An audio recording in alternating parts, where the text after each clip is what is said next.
Hello everyone, welcome back to my channel easy learning with Myra. तो आज मैं आप लोगों के साथ लेसन प्लान शेयर कर रही हूँ। ये ज्योग्राफी का लेसन प्लान है और ये क्लास 7 की बुक से है। इसका क्लास 7 का चैप्टर 1 है ये। तो सबसे पहले जैसे कि आपको पता है, date, subject and topic, class period and duration, इसको आप मेंशन करने के बाद टॉपिक, जैसा कि आप जानते हैं कि पहले आप ब्लैक बोर्ड पर मेंशन नहीं करेंगे। जब आप अपना स्टेटमेंट ऑफ एम बता देंगे उसके बाद ही टॉपिक को ब्लैक बोर्ड पर लिखिएगा और उसके बाद इसको अंडरलाइन ज़रूर करिएगा। इसके बाद आता है हमारा जर्नल एम, जो कि जर्नली जो भी हम सब्जेक्ट पढ़ा रहे हैं या जो भी हम सिलेबस फॉलो कर रहे हैं, जो करिकुलम फॉलो कर रहे हैं, उससे बच्चे में क्या डेवलपमेंट आएगी, हमारा क्या जो है हमारा एम क्या होता है, ये सारी चीज़ें बच्चों को पढ़ाने के। तो ये हमारा जर्नल एम हो जाता है। तो यहाँ पर जैसे देखिए, to develop students interest in the subject, है ना, to enhance logical comprehension and to develop reading and writing skill, to introduce the concept of geography and to enhance the cognitive ability of the student। ये हमारा journal M हो जाएगा। इसके बाद आता है हमारा स्पेसिफिक एम।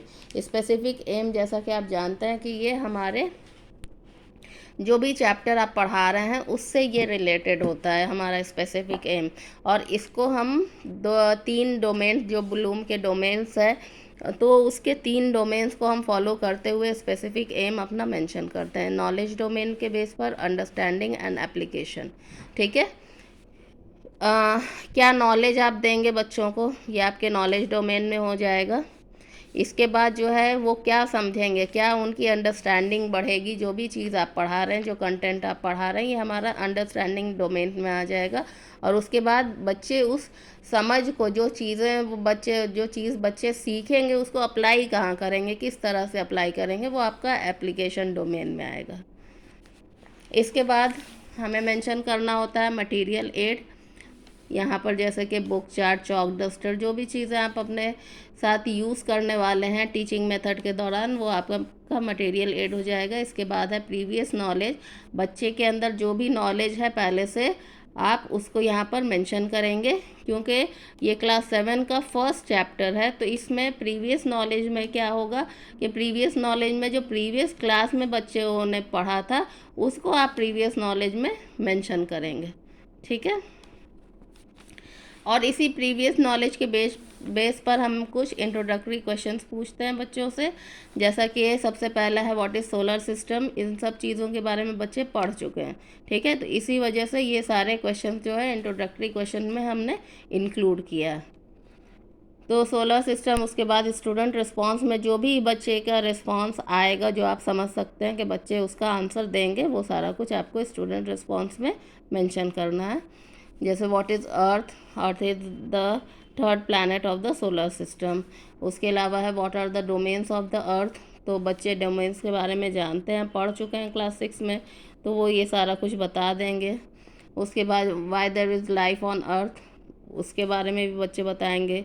और उसके बाद लास्ट जो क्वेश्चन होता है वो आपका प्रॉब्लमेटिक क्वेश्चन होगा, और इसका जवाब जो है बच्चों को नहीं पता होगा, स्टूडेंट इसका जवाब नहीं जानते होंगे, ये आपका प्रॉब्लमेटिक क्वेश्चन होगा। उसके बाद प्रॉब्लमेटिक क्वेश्चन पूछने के बाद आप अपना स्टेटमेंट ऑफ एम बताएंगे, that today we are going to discuss about environment.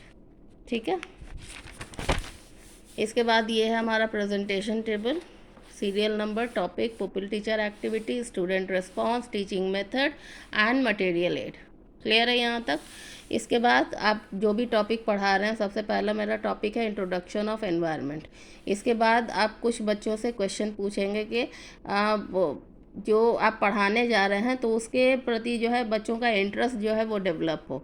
जैसे कि what can you see from the window, window से आप बाहर दिखाएंगे बच्चों को तो वो बताएंगे। मतलब इससे क्या होगा कि जो भी चीज़ आप पढ़ा रहे हैं बच्चे उसको क्या करेंगे कि उसको अपनी लाइफ से रिलेट कर पाएंगे। ठीक है, तो वो समझ पाएंगे उस चीज़ को बहुत ही ज़्यादा अच्छे तरीके से। यहाँ पर स्टूडेंट रिस्पॉन्स जो भी आता है वो आप यहाँ पर मेंशन करेंगे। इसके बाद उसको एक्सप्लेनेशन, यहाँ पर जो भी आप एक्सप्लेन कर रहे हैं बच्चों को उसको यहाँ पर मेंशन करेंगे। सेकेंड जो हमारा टॉपिक है that is components of environment. There are 3 main components of environment, physical, biological and cultural. ठीक है। और ये सारे जो कंपोनेंट्स है वो भी आगे चल के अलग अलग पार्ट्स में डिवाइड है। इस चीज़ को आप चार्ट के थ्रू बच्चों को बहुत ही अच्छे से समझा सकते हैं। ठीक है। तो क्या क्या कंपोनेंट है फिज़िकल में, क्या क्या है, जैसे कि हवा है, पानी है और ज़मीन है, ये सारा कुछ फिज़िकल एनवायरनमेंट में आ जाएगा। बायोलॉजिकल में एनिमल है, ह्यूमन है, प्लांट है, वो बायोलॉजिकल में आ जाएगा। ठीक है। कल्चरल में जो सोसाइटी हम लोगों ने बनाई हुई है वो सारा कुछ कल्चरल में आएगा। जो भी मेथड आप टीचिंग का यूज़ कर रहे हैं उसको यहाँ मेंशन करेंगे, और जो भी आप मटेरियल एड यूज़ करेंगे या ब्लैक बोर्ड पर जो काम देंगे उसको यहाँ पर मेंशन कर देंगे। इसके बाद थर्ड जो टॉपिक है that is biotic and abiotic, तो उसका यहाँ पर पूरा एक्सप्लेनेशन है। इसके बाद जो लास्ट हमारा टॉपिक है डैट इज़ इकोसिस्टम। ठीक है। तो उसके बारे में यहाँ पर पूरा एक्सप्लेन किया हुआ है। बच्चे का रिस्पॉन्स जो है, टीचिंग स्टूडेंट रिस्पॉन्स यहाँ पर मेंशन किया हुआ है, और उसके बाद जो भी मेथड आप यूज़ कर रहे हैं वो। तो यहाँ हमारा प्रेजेंटेशन टेबल जो है ये कंप्लीट हो जाता है। इसके बाद आता है हमारा कॉम्प्रिहेंसिव क्वेश्चन। जो भी आपने बच्चों को पढ़ाया है तो उससे रिलेटेड आप क्वेश्चन पूछते हैं बच्चों से।